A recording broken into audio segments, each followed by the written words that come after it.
எடுக்கும்போது நமக்கு தெரியல. படமும் நம்ம தமிழ் கலாச்சாரத்தை அதை சொல்கிற மாதிரி இருக்குது. இப்போ வர படங்கள்லாம் நீங்களே பார்க்குறீங்க. ஏன்னா பாடல்கள்லாம் அதனோட கருத்தே இல்லை. இப்போ 50 வருஷம் 60 வருஷம் பாடல் கூட அந்த இனிமே இருக்குது அந்த லிரிக்ஸ்க்கு. இப்போல்லாம் இன்ஸ்ட்ருமெண்டல் டாமினேஷன் தான் நிறையா இருக்குது. அது ஒன்றும் சொல்ல, இந்த காலத்து யங்ஸ்டர்ஸுக்கு பிடிக்குதுன்னு சொல்லி எடுக்கிறாங்க, அதை நம்ம ஒன்றும் சொல்ல முடியாது. ஆனால் இதை ரொம்ப அருமையாக எடுத்திருக்காரு இயக்குனர். அவர் என்னை இந்த ரோல் பண்ண சொன்னார். நான் கொஞ்சம் யோசித்தேன், இது வேணுமா பண்ணணுமான்னு. இல்லைம்மா நீங்கள் பண்ணிங்கன்னா நல்லா வரும், நீங்கள் பண்ணணும். அதே மாதிரி மனோரமா ஆட்சி கூட பேசினாங்க, நீங்கள் பண்ணால் ரொம்ப நல்லா இருக்கும், நான் ரொம்ப சந்தோஷப்படுவேன் நாங்கள். அதனால் பண்ணியிருக்கேன்.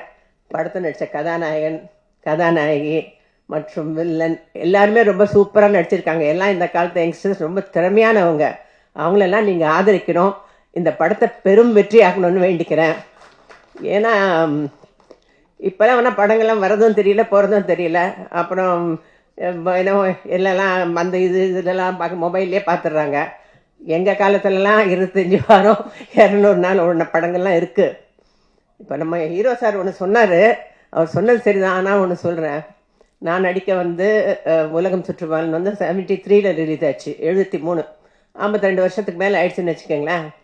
இப்போ சொன்னார், என்னை இப்படி குதிக்க சொன்னாங்க, அப்படி குதிக்க சொன்னாங்க. இதை ஒரே ஒரு சின்ன இது சொல்கிறேன். காஷ்மீரில் ஷூட்டிங். திரு என்.டி. ராமாராவ் அவர்கள் தான் கதாநாயகர். அதாவது அந்த ஐஸில் ஸ்கேட்டிங் பண்ணோம், ஐஸில் சறுக்கிக்கிட்டு வரணும். எனக்கு இவ்வளோட ஷார்ட் ட்ரெஸ் கொடுத்துட்டாங்க.